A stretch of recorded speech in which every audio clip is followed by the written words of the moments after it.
Hello, everybody. This is Travis. Hey, everybody. This is Brandon.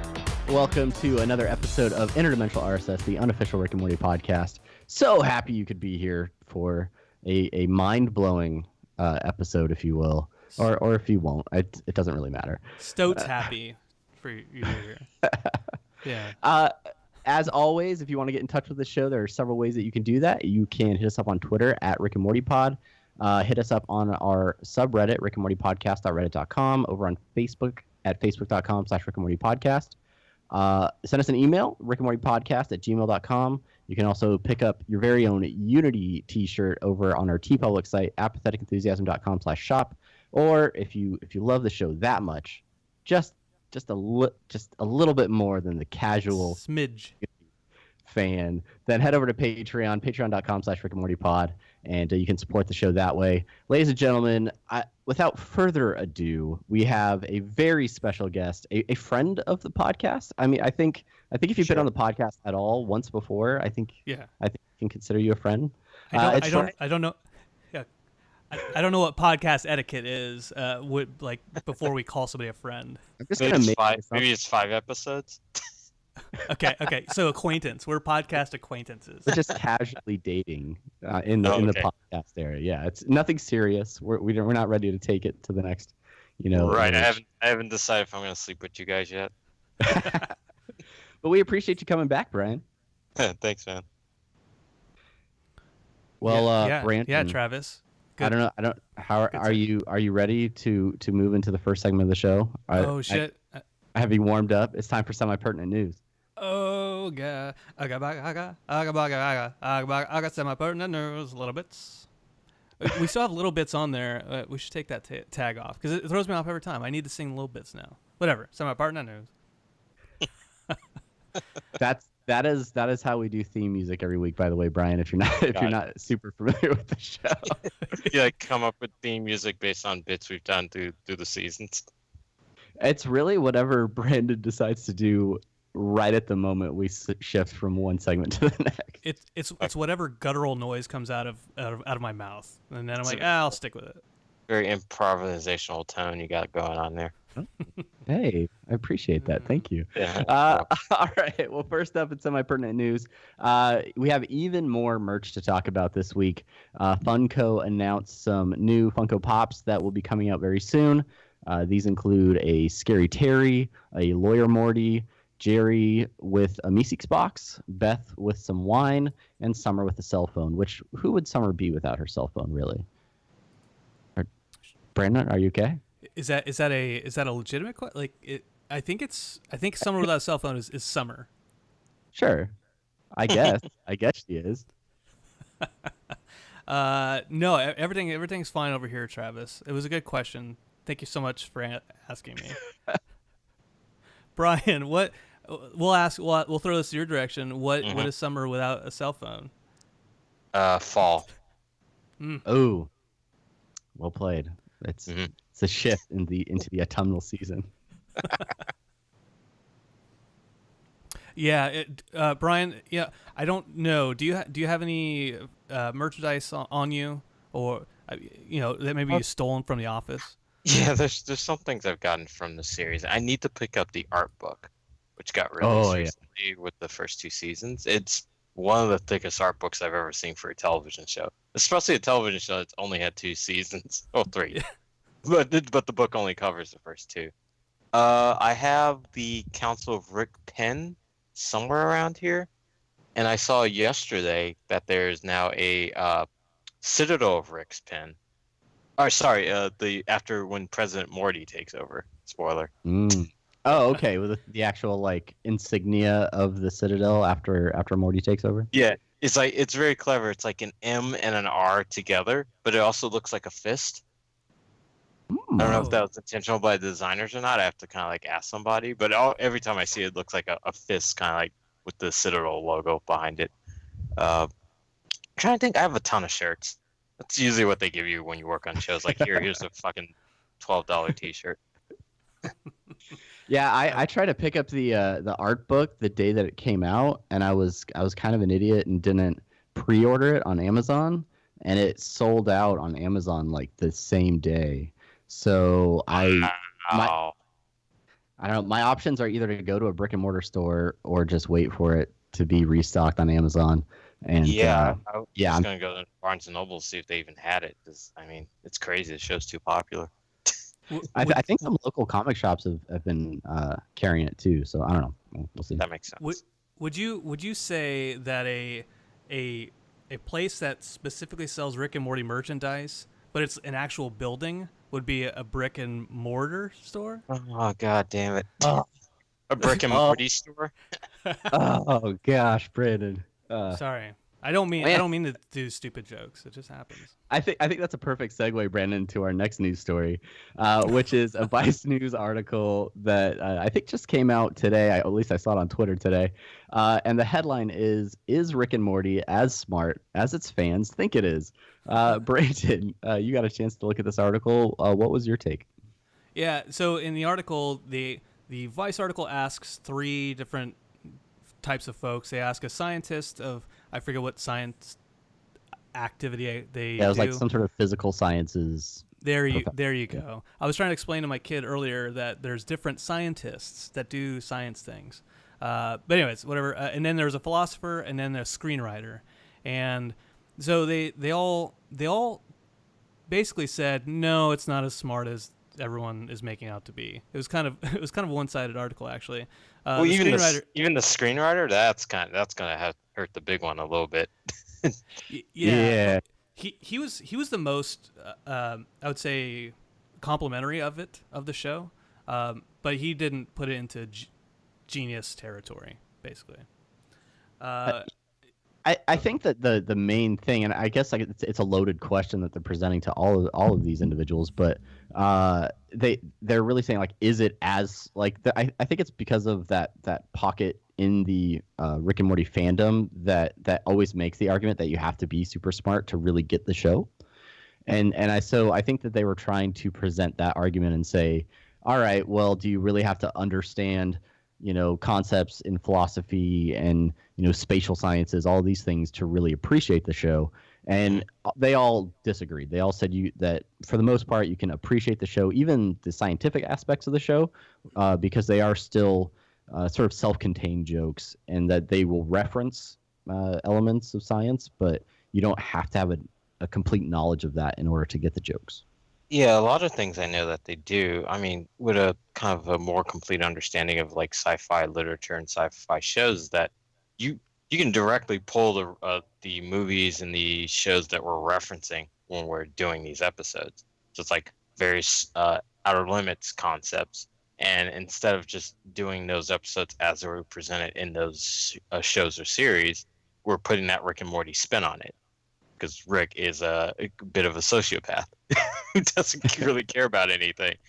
But like most science fiction is all about like, or at least good science fiction, it's all about kind of a higher message about what society, and kind of like a mirror onto ourselves. Not a Black Mirror necessarily, but that's also a great show. Yeah.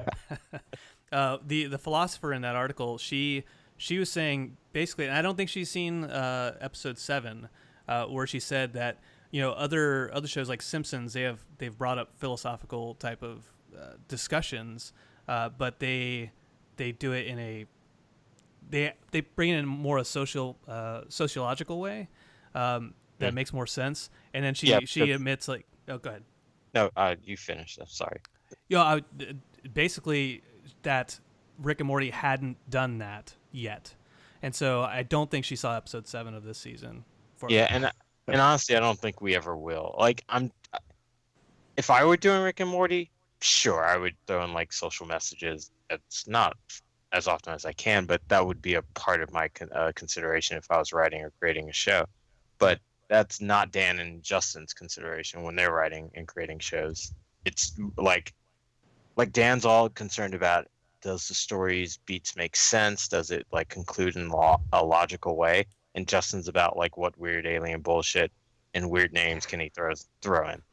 That's it. Those are usually the two major conceits of the show, and everything else just kind of funnels together between their kind of weird what ifs.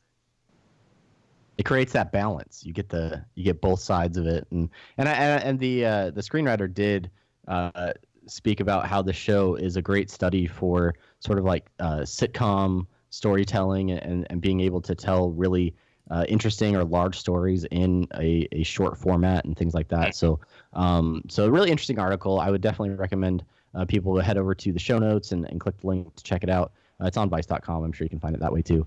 But yeah, so all right, moving on. And the reason, of course, that well, I don't know. Do we ask Bryan or Bryan? Did you just come on the show?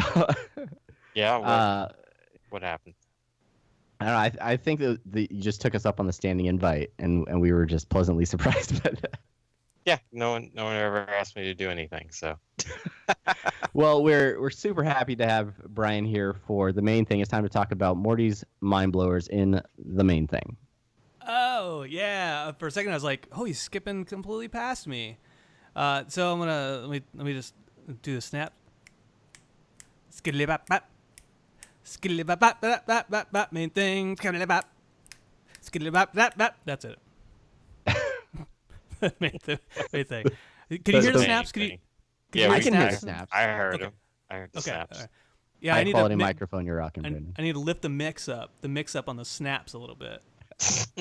Make them snappier, poppier. I have a pop filter on the mic. That's a problem. Yeah, that would be.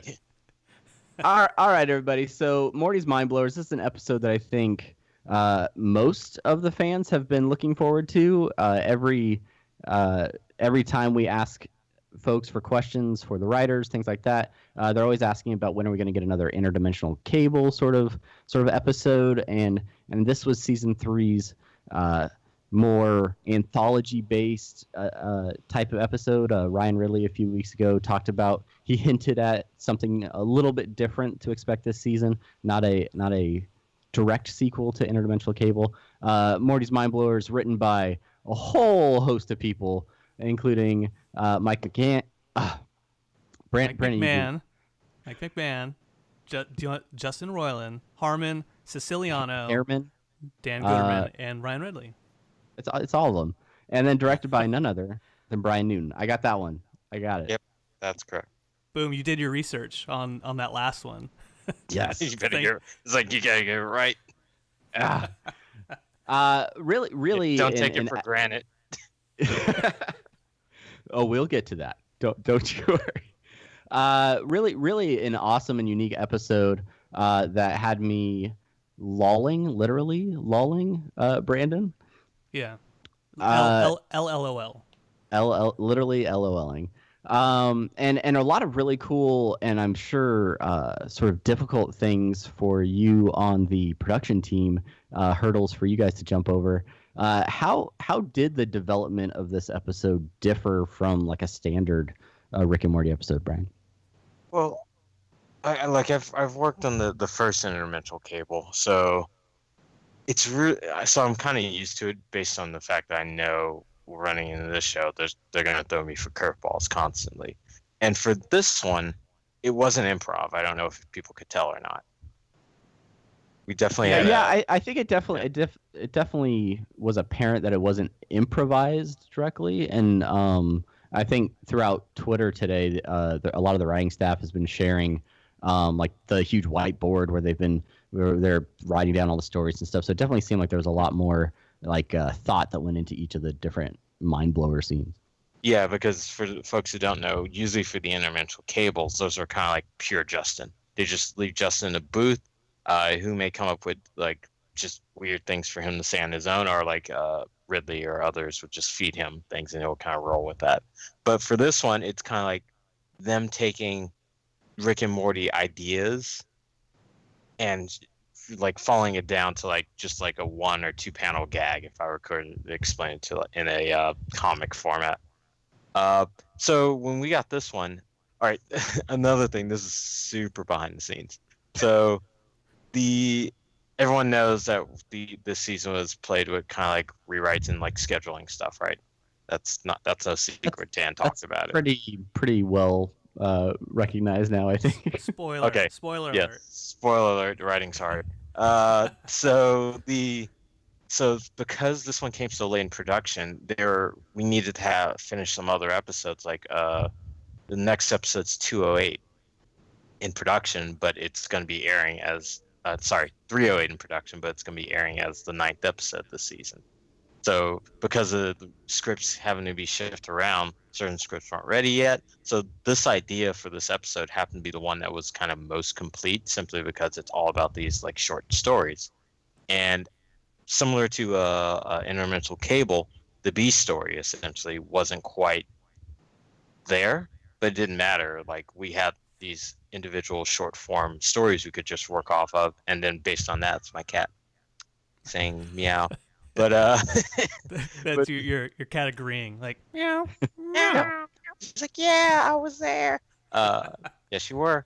So all these short form stories are ready, and so we could just divvy out the board artists. I don't know if you saw the episode list for that. Is that there are also a ton of board artists working on this episode, and little known fact for people who weren't on production. This is the episode I got to manage and handle every single board artist and the other 3 directors on this episode. So basically, each individual Morty's Mind Blower was done by a different artist on the crew, which is not usual. Yeah, that usually, I think who was it? Erica that tweeted something about how everybody got to work on a different one. I think she worked on the Mr. Lunas. Yes. All right. Yeah, that's. Was there like a particular process you guys went through to try and divvy that stuff out, or was it just like, hey, grab what you... Yeah, they gave me the script and said, all right, we need this done in a normal pace. You have 2 weeks to do it. Use every single artist. That was the process. All right. So I was like, all right, god damn it, here. And so you like my mode is just kind of like, I need to make sure it's fair, so I'm not like loading anyone up with too much work that they can't handle. So that was another consideration. So usually the board artists I had on my team specifically, Ted Stern, Eugene Wang, and Mark Maxey, I gave them typically kind of like larger, easier to handle, or more manageable stuff, are ideas that weren't quite like fully fleshed out. Like there were a couple ideas like with Justin and Guterman or Ridley would give to us. It's like, we're kind of like 80% on this, or they'd say, oh, we're like 60% on this one, so go forward with that in mind, that things will change and be rewritten. And then there are others who are like, this is 100% to go, and this probably won't have any significant changes. And that I would give to like one of the other board artists and maybe one of the other directors on this one. So it was basically a lot of like everybody jumping in, piling in, just doing like one bit, and maybe me and a couple other people handling all the like the vault. We called it the memory vault, where Rick was plugging in Morty's memories. And just like in previous episodes this season, specifically I can say for Vindicators, we went through at least 2 to 3 different versions of what was going on in the vault with Rick and Morty. Like there was a whole other subplot where in this version, like they both lose their memories. There was a whole other subplot where we're gonna have their memory, their personality switch. So essentially, while like they're plugging in the memories to figure out who they were, they kind of like interpret the memories wrongly, and Rick starts becoming more like Morty, and Morty starts becoming more like Rick. And I think the one, I mean, it was kind of a confusing premise, but there's a lot of confusing stuff in the show. But I think the only blowback I remember from that is that BS&P Standards and Practice had a problem. The fact that we were going to have Morty take out his flask and drink, but we can't have like underage drinking. Yeah. Okay. Yeah. So it's kind of like, that was a lame reason to not play around with that idea. Bunch of prudes, man. Yeah. And then like the whole summer coming in and kind of rescuing them was also kind of a late addition to the original ending, which again, they didn't really, like, we got the script before the ending was done. It's weird. That usually doesn't happen. So for that, it was a more unique process. Everything else about it, kind of like design or how they hand it out, was kind of typical for an episode like this. Yeah, what was about summer, like summer coming in, and you talk about the personality switch. I think one of my first thoughts was like, what if like Summer seems wholly capable at that point in time, like she's done this a bunch of times, or she's been trained to do this, and the the idea that maybe she could still mess up and give Rick the yellow vial with Morty's memories, and vice versa. Well, yeah. If Well, it wasn't at the end of the episode, yeah. Yeah. They fully planned out once they introduced that summer element that she is basically the reset button, because they've been in this situation so many times, as you could tell. There's another really good bit that I'm sorry we got cut out, where there's going to be a big like Indiana Jones Raiders Lost Ark reveal, where after Summer kind of resets Rick and Morty, she goes into the shed in the backyard. Because even then I realized, hey, we've never been inside that shed or done anything with it. So she goes into the shed. It's a normal shed. She hits like a panel with a couple of buttons and goes underground to an even larger vault. And that's where it'd be like Indiana Jones. And Oh, yeah. It's with top men. It's Yeah, just buried back there. Yeah. And so that was one of the ways the episode was going to end. I'm only sorry to lose that, because it's like representing Summer as the true keeper of the keys. Plus, like, we finally got to do something in the backyard shed. But anyway. Well, and even with the ending of the episode as it aired, like there's still this sort of this feeling at the end where, you know, Rick and Morty are back to their old selves. Are going to go on a classic, typical Rick and Morty adventure. But Summer's just viewing this whole thing from the outside and just kind of not necessarily judgmental, but in a way, like, she's like, all right, these guys, like, these boys, what are they doing? And she's just kind of the one that's really got the understanding of everything that's going on. Yeah, she basically rescues their asses, and they're still like berating her the second they come back to their normal senses, and then fuck off.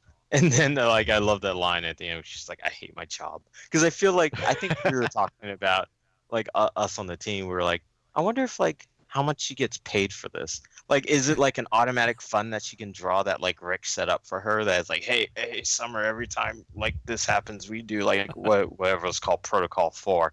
Every time Protocol 4 happens, you know, you get a new like Google Play, I don't know, app coupon. Is that a thing? Yeah, I think I'm so. sure that's a thing. She keeps upgrading her cell phone. But, Yeah, exactly. I was earlier today. I recorded with these other guys, Jared, Ryan, and Alec, who they run a podcast called The Squanch with Wisecrack, and we were talking about this specifically, and those jokes that Summer said, which is the I don't get paid enough for this, and no wonder you guys are always fighting. We all kind of felt that those were. We couldn't tell if those were meta jokes or not. Oh yeah, the ones why you're always fighting. That's why you can't get anything done yet. They're constantly behind schedule. Yeah. Yeah, that was super meta. That's so meta that I even know that joke was in there. Here's another fun thing. When you're directing on the show like this, you basically take it from script to boards, and then animation takes it the rest of the way. But because Justin and Dan are creatives and will still mess with things when you're gone, they'll add jokes or they'll add lines. So there's a few lines in Vindicators that wasn't in there when I initially worked on it, and then that line from Summer wasn't in there when I worked on it, so I had a big laugh on that too. Yeah. There's another thing that changed. There's a couple of things that changed, but the one I remember that stood out from one of the Mind Blowers, like, things get edited all the time, so sometimes you'll come back and like, oh, what happened to that? And just for time purposes generally. But the Mr. Luna Mind Blower, the original ending to that, it's all basically the same, like when Principal Vagina hits him and he runs off and thinks he's a pedophile. The original conclusion to that was Morty goes back to Mr. Luna's home and scopes him out, and so there's another setup. So you remember the bit where Mr. Luna like plants that like raggedy flag, right? Yeah. Right. Yeah. Yeah. It's supposed to be the flag from the moon. Well, it wasn't just a flag in one of the earlier versions. It was like a pickup truck with equipment like strapped onto a trailer and covered by a giant tarp, and it had the same silhouette as the Moonlander. Yeah. So Morty's like, he's definitely from the moon. That's definitely the guy. And then when he comes back, Mr. Luna's there with his like 2 children and his wife, and they're crying because they have to sell their home because he just lost his job. And the reveal of the moon landing equipment is really just like a playset for his children. Yeah, and then Morty goes back and feels super awful and yada yada. But now he's like a veteran and he killed himself, so they took it to a way darker place. Playing up to that darkest season of our adventures yet, Morty. Yeah. Brandon, I was gonna say, and also, so now he kills himself, and then I noticed that on the door of his house it says room 2. Well, it says 237, which is a Shining reference from the room in the Overlook where the woman kills herself. So I thought that was interesting. Yeah. I don't remember that being. That's definitely not in the script, and I don't remember seeing that on the board. Maybe one of the background designers put that in. Coincidence? They just throw Mind shit in blower? there. Oh, I'm doing it all the time. There's like bones in Vindicators you can check out. Like I think it was Robbie, who's one of the background designers, or someone else. They put in like specific alien bones that we've seen in the series. No. Oh, all right. Yeah. I mean, in the pilot, I threw in a bunch of like shadows from like Invader Zim and Mystery Science Theater, and the LARPing is for LARPing and unLARPing. Yeah, I was just like, I'm just gonna throw in shadows. Yeah, get them in there. Yeah. Brandon, I wanted to ask you actually about the Mr. Luna mind blower, because as many people may or may not know, you're a bit of a Twilight Zone fan. You've been hosting Submitted for Your Approval, the Twilight Zone podcast, for a couple years now, whenever it's coming back. But what was your kind of Twilight Zone vibe off of that mind blower? And like did it stir something inside of you? Well, there have been Twilight Zone episodes where people kill themselves at the end of it, so that's not out of the realm of Rod Serling's opus. But yeah, I didn't immediately get Twilight Zone vibes, other than the fact that it was anthology-esque, right? Okay. Yeah, I mean, I love the Twilight Zone, and really anytime there's an anthology show, I tend to like it a lot. This wasn't Rod Serling-ish, but it was still really good. And thank you for calling me out for not recording any more episodes. But I have Bryan, who said he's going to help out, so I got him on record. Yep. Oh, yep, got him on the hook. All right. Well, I think it's time for us to kind of go over some of our favorite bits. In this case, some of our favorite mind blowers from this episode. I'm going to start off with one it's a short and sweet, but probably made me laugh the loudest, like unexpectedly, and that was sort of the Sophie's Choice, Beth's Choice gag, where she's asked to choose between Morty and Summer, and immediately chooses Summer. The look on Morty's face afterwards is priceless, and it cracked me up. Okay, so what's really funny about that, and I mentioned how things get cut down for editing. I think that one got cut down. I would say it wasn't like twice as long, but it was at least, maybe you can add like an extra 25% to that one. And a lot of that was basically Beth coming down, choosing if she's going to pick Summer and Morty over the contemplation of it. And ultimately she does choose Summer. So that part's the same, but they cut out a whole lot of her deliberation. Yeah, I and I'm not gonna question whether or not that deliberation was hilarious, but the fact that it just way times it down to that I lost it. Yeah, it was so good. The only thing I was sad to lose, because there was a lot of like intense and cool angles and shots that we put in. Like Morty and Summer really sweating and getting really close, and like the alien. He wasn't the Overlord. We keep calling him that, but the alien guy had been like, choose, and no, it's gone now. So that part switches over to Voltimatron, right? So I was wondering, is there a part that's cut out of there, like that transition between Beth's Choice and Morty being infected by this worm? You know what's funny, in the script, even though these specific these mind blowers, and Interdimensional Cable too, in a lot of ways, they're very modular. Like you can almost put most of the material wherever, just kind of like where flow and timing allows. So one, those two have always been like paired really closely, and I think that's just happened to be happenstance. It's probably like where the writers were in the groove at the time when they were putting these things together. And because thematically it is about, that section is about how the family's fucking up. Not how Morty's fucking up. Man, Yeah, because there was a whole other section to this original draft of Mind Blowers where they did show it at the Rick and Morty screening this weekend, where like Rick had to make Morty record a video of himself so that when he is in the Mind Blower chair again, he recognizes that you've been here before. Trust Rick. It's a procedure that you do frequently. It's like a pre-recorded video of Morty talking to Morty, saying like, "This is what's gonna happen. Rick's gonna do this thing, but I'm you, so trust me on this." And the original version of the script, Rick hid all of the kind of the red vials, which are the Rick fuck ups. Right. Yeah. Yeah. Yeah, so there's a big thing where like there's like an old fucking shoebox, and Morty thinks, "Oh, what is this? Your porn?" And he looks through, and it's like red vials. Like, what's with the red ones? Like, then he figures out, wait, these are your mistakes. So you're just not wiping my mind for my benefit. You're wiping it for yours as well. So yeah, that's a long way to say yes. The Sophie's Choice and the demon worm. That's what the Voltimex is what you called it. Yeah, Voltimatron? Voltimatron. Yeah, Voltimatron. Voltimatron. Yeah. So those are always kind of paired together that way, and both got cut down a little bit, but the Sophie's Choice one is fucking fantastic, and the Voltimatron each one of these things are like, especially these mind blowers. We don't do direct movie references except when we do fucking Mad Max, but like we have in this episode we have Star Wars, Contact, a little bit of Twilight Zone, Sophie's Choice, Exorcist, E.T. Yeah.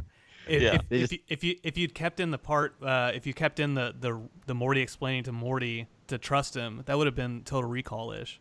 Yeah, Total Recall, Eternal Sunshine of the Spotless Mind. You almost had Indiana Jones in there, so yeah. Let's see. True. One of my favorite things is Labyrinth. Oh yeah, Labyrinth. Yeah. Yeah. Get Neil Gaiman, right? Mm-hmm. One of the things the thing that I laughed out loud at most. Two things really, but taking things for granted killed me. As someone who hears words that people say, and I'm like, don't be an asshole, don't correct them. Like I do for Travis sometimes when he says, I screw funner. stuff up all the time. You said funner last week, Travis, and it pissed me off, and it pissed off some other people I work with, and I meant to correct you, but I was like, poor little guy, he's so excited right now. So I'm sorry, I'm correcting you now. It's more fun. Yeah. Unlike the less fun I'm having now. I'm taking you for granted. I'm sure I've Don't take it for taken granted. I'm sure I've taken things for granted all the time. But that part killed me. Just him berating Rick and just showing us that Rick is not as infallible as he tries to portray. Oh wait, I just remember there was another one. They didn't do the chicken nugget one, right? That wasn't in there. No, they didn't. I saw it on the whiteboard, but they didn't have it in there. That would have reinvigorated all the sauce fans, I think, probably. Yeah, I definitely would have thrown in like Szechuan sauce all over the place. But yeah, there's a bit where Rick's like picking out like fucking chicken McNuggets, and he's easily eaten at like two or three of the 20 nugget boxes on his own. And Morty has a comment about that. Oh yeah, you're a real piggy there, right, Rick? And then Rick just wipes his memory. It's a series of, like Rick just like, fuck you, memory wipe. I don't like you, or you said you got too smart, kid. Memory wipe. One of my favorites, and it almost goes by too fast for you to appreciate it, is when Morty beats Rick at checkers, and like that moment, like I remember the first time I beat my grandparents at like chess and stuff like that, and like I was like, finally, and the fact that Rick's just like, nope, I'm taking that one, like those little like things where it's just Rick maintaining his superiority over Morty by taking those things away over and over again. They kept cracking me up. Oh, here's another huge one that something that got wiped out is one of the original endings that they were playing around with, and this only went so far, so there's roughs of this, but not finalized, is that there was going to be a deep Rick or Morty memory from like when Morty was a baby, and that memory was going to be with a young Rick, a young Summer, would have been like 3 at the time, and a young Beth and Jerry, and like it's basically Rick being there and like kind of like consoling or talking to baby Morty, and he's like, "You're gonna be my little Morty. You're gonna be the best Morty ever. We're gonna go on all types of adventures." And then like they hear like Summer comes in, and she sees Rick, and then Rick like takes off to a portal, and then Beth and Jerry comes like, What's going on, honey?" She's like, the weird man showed up again. It's like, "Oh, you're just hallucinating, baby Summer. Really? I'll go to sleep." Yeah. So there's gonna be a big thing. We would have seen them all young, and like Rick being like the fucking boogeyman, spying, Yeah, keeping tabs on Morty. That's a huge kind of like. There's a lot of people that have seen the photos of like Rick holding a baby Morty or things like that, and tons of fan theories have sort of developed around those images. So that and would of have course been of course it's like, how did that happen when he said he hadn't been back in their lives in 20 years, Beth's life? So yeah. wow. So, All right. That was almost. But it's not thing. canon because it wasn't in the show. We can't. No, we never made a show, so it's just a thing we played around with. Because again, it's a show where you're writing, you're like, should we do this here, or should we do this later, or should we do it at all? You never know. You never know it's real. it's like Shoney's. Speaking of like fan theories and things like that, like do you have a lot of people that kind of bring up theories to you, knowing like your connection with the show, and is that something that you kind of try to avoid, or how do you usually deal with fan theories in general? I hear about them. No one like, sometimes people want to know like what's going on. It's like, I was like, "Oh, I don't know, I can't tell you," or "I honestly don't know." But yeah, usually the fan theories, just people telling me their specific theories or theories they've heard and want to know how true that is. And I sometimes I'm in as much as dark as as everyone else, right? I guess. Okay, that's what you want to do. We'll do that. It's not like I have like any grand plan of the arc of the series, but yeah, my mom told me one theory that she had. She doesn't like the show, but she just says that she thinks Rick's an alien. And I'm like, well, there is an alien version of Rick, or no, he's like a merman or something. But or maybe there is an alien version. I forget. There's too many Ricks. There's so many Ricks in the Citadel and all that. Like, yeah, there's every kind of Rick, any kind of Rick you could want. Well, this season revealed Rick's a cyborg, so.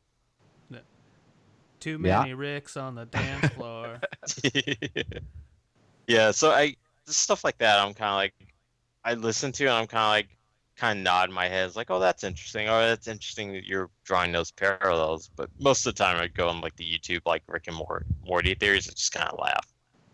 Because half of them are very interesting. The other half, I'm like, you're thinking about this way too much. Yeah, there's some real deep thinkers there out on those interwebs. A couple of other quick bits that I want to mention. The entire mind blower with the squirrels, that where he was doolittling.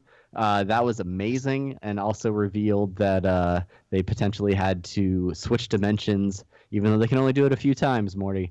That the squirrels being onto them was one of the reasons they had to leave. It's just like his every 10 episode Morty adventure, which finally got paid Vindicators. I was so happy for that.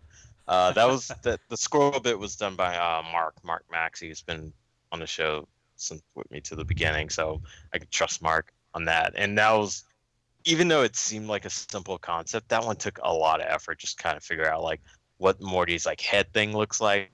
We went through several versions where we like exploded the squirrels instead of just like knocking them out temporarily, but then we had to think of a reason to leave and like all that. And it's just like, and the other thing about like, oh, I gotta draw how many goddamn squirrels.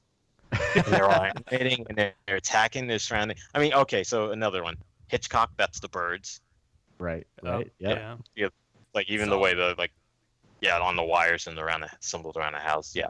Squirrels are fucking. You fucked with squirrels, Morty. You fucked with squirrels. That's one of my favorite lines.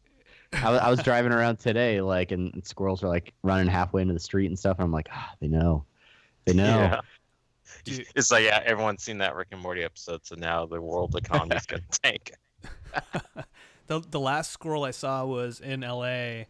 and I was getting in my car, and the squirrel was on this wooden fence, not more than 5 feet away, and it was not afraid of me at all. And this motherfucker was huge, and he was just staring me down as I'm putting my kid in the back seat, and doesn't take his eyes off me. And I bent down, picked up some fruit, and I tossed it.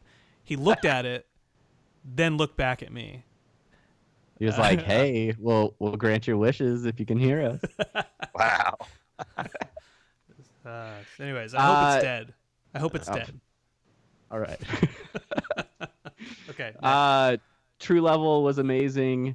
Also, there was one interdimensional cable bit that snuck in there at the end. The House Hunters clip. Yeah. Especially coming from a household where I'm almost positive my wife is upstairs watching HGTV right now. The House Hunters clip was. Wouldn't that be a way more interesting world?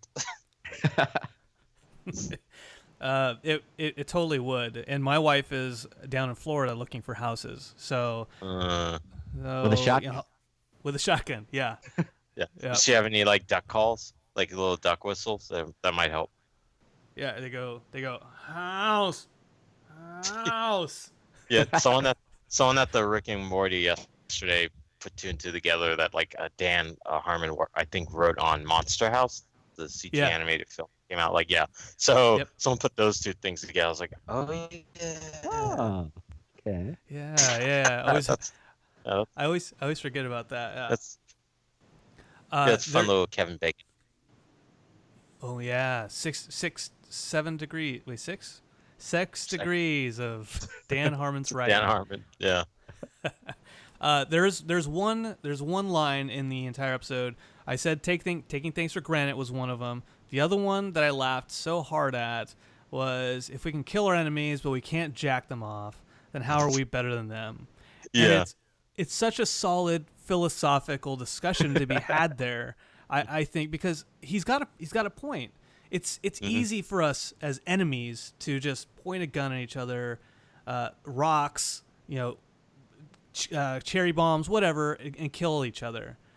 But it's so much harder to stop, think about it for a second, and take their balls or their clitoris, their face genitalia, whatever, and love them for a minute. Yeah. Yeah, I also that's the thing, like love and like true compassion and empathy, because that involves you doing something.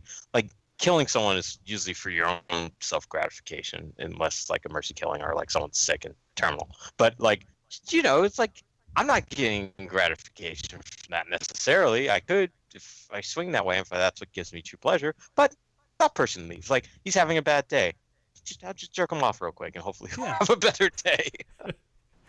That's what the world needs now. What the world needs now is more jerk-offs. Me off. Yeah. Well, jack them off. Not me, because I don't want the pleasure. Yeah. My pleasure is getting you off. Well, if you're ever being interrogated, someone might be able to trick the other person into doing it, and then it'll all work out anyway. Yeah. You mentioned mercy killings. I wanted to mention this bit of trivia. The Floopian who arrives to ask Rick to kill him was voiced by Ome's winner, Jonas Breedis. Yes. He was the winner of that contest last year, so very cool that they were able to get him added into the episode. Yeah, like we didn't even know that was the role he was going to play. So I remember hearing about the contest. I remember them flying out. I think he's Canadian. Pretty sure, maybe. Sure. Yeah, I'm going to agree with you. I didn't do that much research. I'm sorry. Yeah. So he came by the studio and it's like came by and it's just like sometimes people come to the studio like, oh hey, how are you, whatever. But later on that episode, we just got that bit. And I think that one went to Dominic because it was like fairly solid. So I just gave it to someone like him who knows what he's doing, and the voice read of it, I didn't think of anything of it. I just thought maybe it was Harmon. It was actually really good, and we were all kind of shocked by that. We were like, that guy's got a good voice and it's got good range, and like I didn't question he wasn't a voice actor at all. So kudos to Jonathan.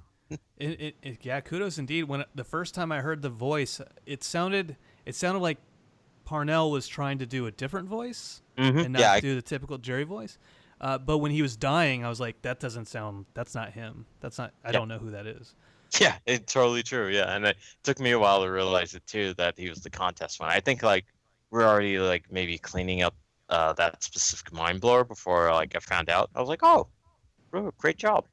I thought that one came out great. And the another bit of trivia, because I don't think either one of you are in LA, and like Don Cuco's might be a regional thing, but there is actually a restaurant called Don Cuco's not too far from the studio. Yeah, I think someone posted on Reddit. They showed like a picture of the actual restaurant that's down the street from the studios. Yeah. One in Burbank, one in Toluca Lake. That's what I hear. Yeah. There's the Toluca Lake one. Yeah, it's right across the street from Warner Brothers. Yeah.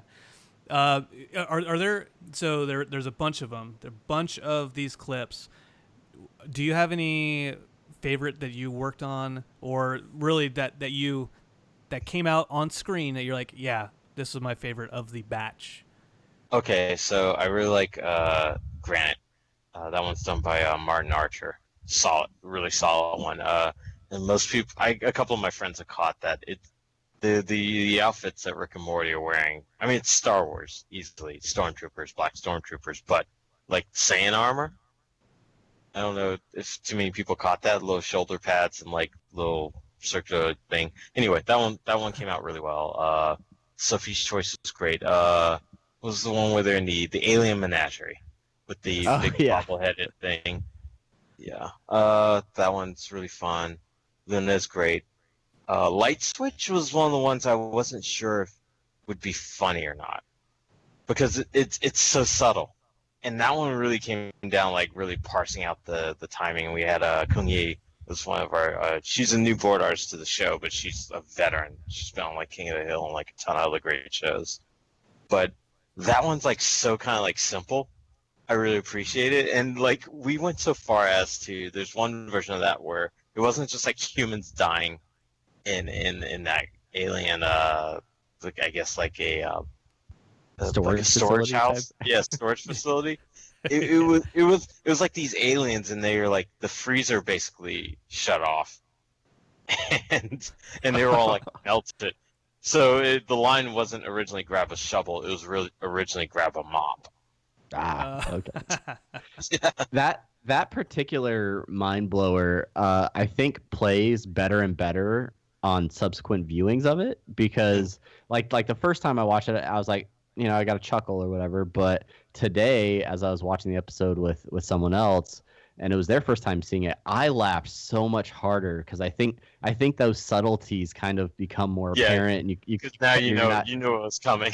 Yeah, it's so much, and I think that might be true, not only of this episode overall, but like also the interdimensional cable episodes, where sometimes on your first viewing you're just kind of absorbing everything, and so you can take some of those jokes, but some more of them kind of become funnier as you kind of revisit them, and you're talking to people about them and things like that. Sure. So I can definitely see that on some of the interdimensional cable, and some of them are just like so weird and out there they just hit you immediately. Right.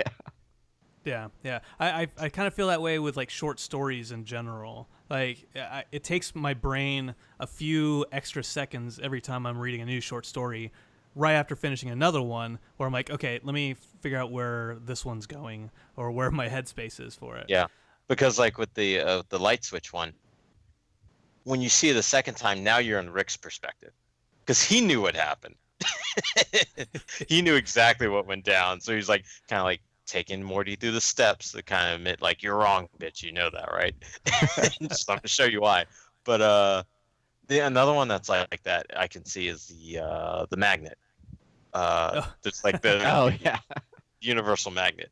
So that's one of those ones where I'm like, some people in the audience I remember seeing in the crowd with the crowd at the Rick and Morty, like they could tell what was going to happen the second Morty grabbed the thing, and you can hear a lot of like, "Oh no!" right before it happens, and then when it does, oh man, so many redheads. So many. They're all dead. Good job, Morty. New dimension. I saw one vial, so I stopped, I paused it, and I said, let me look at what's on some of these vials written up front. And the one that stuck out to me, there's Stanford, there's Micro Tit is one of them. There's one the one that says time on it and it's blue. But there's one that says virginity. It's labeled virginity and it's red. So I think it's nice of Rick that he messed up something having to do with virginity, whatever that means. More than likely Morty's virginity. Yeah. Yeah, that's interesting. Yeah. To say, right? Yeah. It's cut. It's a cut one. I like his filing system, the poopades _copy, like that he's just writing random stuff on some of these files. Yeah. In fact, the virginity mind blower one might actually just be a reference to the actual production pipeline of the scripts that got rewritten or taken down. We almost did have a bit where Morty lost his virginity to somebody, but didn't make it. Oh. In another episode, not this episode. Yeah, you may not know this, but is Mermaid Puss the first time did he lose his virginity to Mermaid Puss? No, that wouldn't have been the case. It was another episode in this season before 307, which was Citadel, Tales from the Citadel. All right, good. I'm putting that in my mental file system. Yeah. Don't lose it. Don't let an old fucking man wipe it. I'm staying away from Travis. He's the one most likely to do it. Okay. And on that note, let's shift into a few thoughts from Unity, the listeners of the podcast. We've got a whole bunch of responses on Twitter. Yazzie Dream said that overall they liked the episode. Well, they said it was okay. Some really standout bits, the Moon Man story, the Dr. Dolittle stories were amazing. I thought it was okay too, so that's fair. Yeah. Stacy's Parlor, thankfully it was much less grim than the advert made me think it might be. I guess. I mean, it has been a darker season, so it could have been. I mean, there were some dark mind blowers though as well. Yeah. Well, you guys didn't get to see the Sandman Neil Gaiman character transform into a tree after the tooth tortoise got thrown down into the void. Yeah. Okay. Yeah, that happened. If only we'd had an extra 10 minutes this episode. So many things we could have seen. Husker Drill. I love the fact that Rick wipes Morty's mind of any stupid thing that he does, like saying granite. So Morty always thinks that Rick is the smartest person. Lazy Bones. I love that this week's Rick and Morty. Lazy Bones with 2 E's. Included a brief nod to at Neil himself's classic Sandman. Parker Lentz loved it. Watched it this morning. Gonna watch it again when I get home after this chem exam. Cool. Wow. Scientists in the making right there. Yeah. You gotta be smart to appreciate this show. You gotta be smart, Brad. Breaking Bad. Finally, Notorious Pez. The last line summed it up. How the hell did you let us miss interdimensional cable? I don't know. I'll take it. I think that's the biggest thing about it, right? We knew there wasn't going to be an interdimensional cable episode this season. There was something in a similar vein, which was this episode, but it didn't have the improvisational feel I think that people were expecting out of a Rick and Morty anthology episode, and I think that's maybe where the emotional disconnect is happening. Mm-hmm. I figured that would be, because honestly, even those of us, because like Mark and I, we were on the first interdimensional cable, and so was Juan, even though he's directing now. But we fucking loved the shit out of that episode. It was so much fun to work on. It's the episode where we can each put like kind of like our own individual kind of like, no pun intended, marks onto the series. Yeah. Is that because like that's one where it's kind of like inverse in comparison to how we normally do the show, because normally Justin has very clear like specific goals, and the designers have already like produced and done things before we get to it on the board side. But in that one, they have to wait until we come up with whatever's going to go down in these individual little clips. So, for that reason alone, just for our own kind of like egos and for our own playground aspect, I kind of miss not doing an interdimensional cable. But for little solid short stories, anthology, and movie references, sure. Like the first Twitter person said, it's an okay episode. It's okay. It's all Yeah. right. Well, and I think as I keep watching it, like I keep getting those. Most of the time we're all quoting interdimensional cable bits around the office, and I think the mind blowers will kind of find their way into that as well, where you just those one-off gags and those things where you kind of you don't take them for granted, so to speak. You don't take it for granted. Never fuck with squirrels. Like lambs of the cosmic slaughter. True level. All right, so we've already gotten into some listener feedback, so why not shift gears out of the main thing and into listener suggestions and short outs, where Brandon doesn't do a song, so it's easier on all of us. I can only do two improv shitty songs an episode. Like doing 3 is just that's right just out. asking too much. I know you don't want to like overwork yourself. Yeah, I don't want to start repeating. He doesn't want to damage his instrument. He's got to keep it fresh. So first up, we want to thank our new patrons over on Patreon: Terry Wolf, Stephen Cunha, Nicholas, who only had the one name Nicholas, so it's like maybe it's like a Prince thing or something. I don't know, but thank you, Nicholas, and Heather Louise. Thank you so much for your support of the podcast. Tweets. At Gara Crucible. Gara Crucible, yeah, they want to play PlayerUnknown's Battlegrounds with us. Also likes the podcast, but wants to play. But mostly PUBG. They want to play PUBG with us. When we're not sitting here talking about Rick and Morty, Brandon and I have been frequently playing PlayerUnknowns to hit or miss success. Yeah, maybe hit us up on Steam or something. I guess. Yeah. Hey Brian, while you're waiting for notes, you can, if you're bored. Can I play Steam on like? Oh wait, I'd have to do that at work. Never mind. But moving on. I haven't even heard of that game, PlayerUnknown. Go ahead, Brandon. It's like Hunger Games in a way. So it used to be that there's this game called Arma 2, and it was a mod, but basically you team 100. Well, not a team. 100 people drop into this area. They parachute in, and then it's all every man for themselves, or duos, or 4-person squads. And then the battleground keeps getting smaller and smaller and smaller, pushing everybody towards the center of the map, and then you die. That's basically. Oh, I got every it. time. That sounds great. 90% of the game is looking for equipment and then trying not to die, and then quickly being shot by someone you can't see, and the game is over. So PUBG, everyone, go check it out on Steam. Next up from Twitter, SG Murphy sent a link about the connection between intelligence and morality. Brandon, did you get a chance to look at this article? Yeah, I'm the one who put it in there. So, but did you actually look at the article? No, I don't. I'm not going to put it past you that you just copy. It might have been incest porn, and I'm not there yet. God, you're asking for a friend. So I did. Basically, what this article was, it's a Rick and Morty specific article, saying, is Rick and Morty making the case that being smart is actually bad? And I mean that's basically it. It's an interesting article. I have it in the show notes, and really you can go out there and read for yourself and come to any conclusions that you have. I don't know that Rick and Morty is making that case.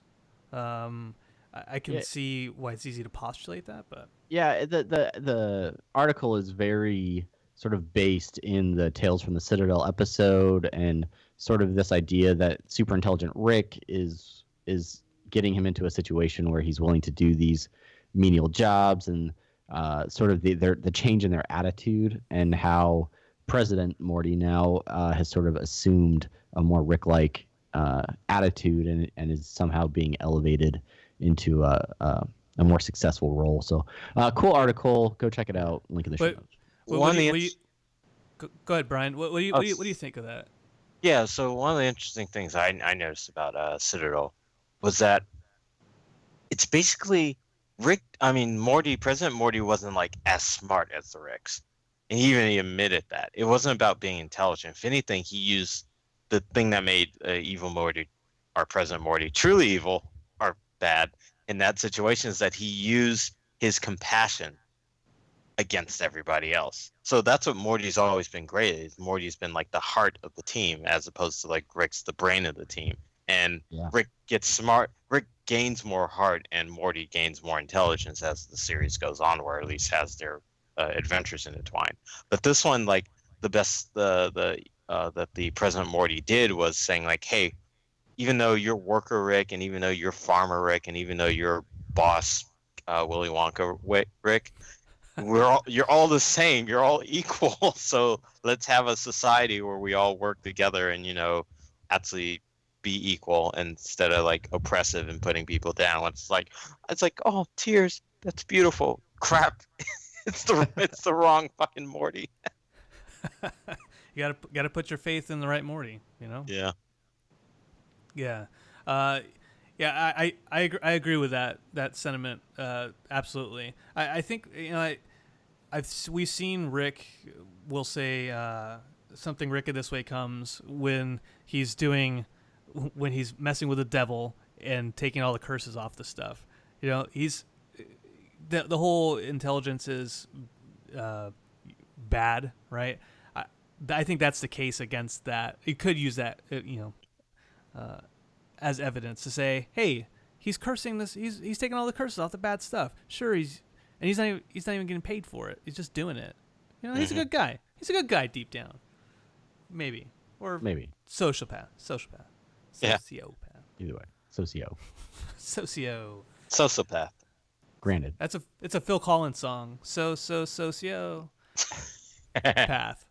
Okay. We're done. Brandon, would you like to read our email that we received this week?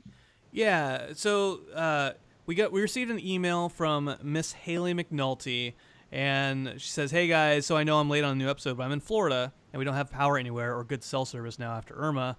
I watched this episode in a car while waiting an hour and a half for pizza. So, like, the more times I think about Evil Morty, the more I watch the episode, I wonder if Evil Morty is our current Morty and he just time traveled or some shit. Please tell me why it's not possible." By the way, she said "or some shit." That wasn't me. Just you weren't paraphrasing. That was a direct quote. Yeah. Nice. Yeah, you just time traveled or some shit. I don't know what she's saying. Please tell me why that's not possible. I will say, just anytime you look in the garage, it says on the shelf, there's a box. It says time travel stuff. I'd also like to point out, I think I might have put that in on the pilot. They never removed it though. Yeah. Well then. They never removed it. It's even in the VR game, I think. Yeah. It's a shelved idea, Brian. You shelved that idea in the get-go. Thank you. Yeah, I think there's tons of like theories about Evil Morty's origins, and I think everybody working on the show is doing a good job to not lay all those cards out on the table. But I just think the whole idea of our Morty being Evil Morty, or the way that time would have to kind of fold on itself to make that possible, I personally am just opposed to it, and hopefully. By the end of the season, if we can speculate anything off of show titles or episode titles, then maybe some of that will be cleared up down the line. And you're not obligated to answer anything, Brian. Okay. I'll shut up. And hopefully, I also agree with. I don't agree with the theory that Rick is a older Morty. I don't agree with that. Oh yeah, that's an old one. That's like season 1 theory. Yeah. Yeah. You guys keep putting stuff in the show that makes people go like, oh, see, look, more evidence. Like, tall Morty. Yeah, I mean they're directly related. So I mean we've always kind of felt like Rick is grooming Morty. like he takes his grandson, not his granddaughter, on specific adventures. So it's kind of like, this is your role as a man. This is what mans do. I gotta enforce the patriarchy because I do things like that sometimes. Yeah. So who knows? That might be part of it. Yeah, And that's why people see those connections. He's such a misogynist, though. You know. Right. I was just going to say, and by the way, thank you, Haley, for sending us an email while you were recovering from Hurricane Irma. We hope everything is going well. I think we did get a follow-up email saying that they got power back, or they were supposed to be getting power back. So hopefully everything's going well out there. And we spoke a little bit about this on the Podcasters Unite live stream that we did with Blazing Caribou Studios. If you didn't get a chance to check that out, they are still raising money for Hurricane Irma relief. So we'll throw some links out there. Go check that out. And thanks again, Haley, for your email. Bryan, I have one last question for you. And it's about the background. It's about the background of the memory vault, right? Do you know? I know that you were part of that design. Were they all meant to look like dicks in some pictures? Well, they look like dicks. They're a little phallic, but that wasn't like a strong conceit. If anything, I remember Justin talking about. I mean, the strong reference to this episode's Eternal Sunset, The Spotless Mind. I designed the helmet. That's why I can definitely tell you. Okay. And the helmet's loosely based on Mega Man. But the vials, he just wanted to be like sign speakers. And he wanted them sticking out in a specific way. Like, kind of like from the wall so that Rick can just like kind of grab one and take it. So the fact that they're jutting out and they're phallic is like, don't blame me, blame science. Yeah, that's just how it happens. I mean, yeah, you're right. Yeah, it's my bad. I must be thinking of dicks. I have dicks on the mind because it's got that phallic shape, but then like the line that goes directly across the top of it, that just it looks like a mushroom. Yeah, only in certain scenes, but they're there. I wish I thought they looked like dicks. I would probably have had a thing where like Rick's taunting Morty in the chair. He's like rubbing across his like face. He's like, "You want this, don't you? Just give it to me, Rick. Give it to me." Yay! That's gonna be up on a DeviantArt or something. There you go. No reviews of note this week, but this is a great opportunity, Unity, for you to head out to Apple Podcasts or your podcatcher of choosing. Leave a review for the show if you're enjoying it. If you're not enjoying it, you can leave a review too. We won't get mad at you. It's cool. We appreciate them. Bryan, thank you so much for coming on the show this week and kind of giving us an inside look at the Mind Blowers. And it's always fun to have you on. So really, anytime. Absolutely. Is there anything else you're? Anything else you're working on, or where people could follow you if they want to keep up with you? I should plug stuff because I always forget to do that. If you're a fan of One Piece, check out the One Piece podcast. I frequent that podcast because One Piece is the best. I know there are a lot of Rick and Morty fans out there, especially on this podcast, but One Piece is 20 years old for a reason. And also there's the Animation Success Stories podcast. I do it two of my other coworkers from Rick and Morty, Sabrina, who's one of the character artists, and Anthony, who is on production. So on that show, we talk to other people in the animation field, from animators to writers to voice actors to production folk, and talk about how they got into the animation field, what inspired them, did they go to school, did they not, did they have friends, did they not, and like what shows and what trials and tribulations have they gone to. So you can check that out on YouTube as Animation Success Stories Podcast. That's the ASS podcast. And if you want to watch me or see me rant about political stuff, you can check out my Twitter on Dark King Zoro, all one word, on Twitter. And I think that's it. So thanks for having me on. Yeah, always fun. Yeah. Anytime you want. We're here for you, man. Thanks, Brandon. Thanks, Travis. All right, Unity. That's it for this episode. Only 2 more episodes of season 3 left. I'm sure they're going to be good ones. Next week We've got a bit of what looks to be a bit of an adventure with Beth, or at least a revisiting of a location from Beth's childhood. So excited to talk about that. And that's it for us. Until next week, I'm Travis.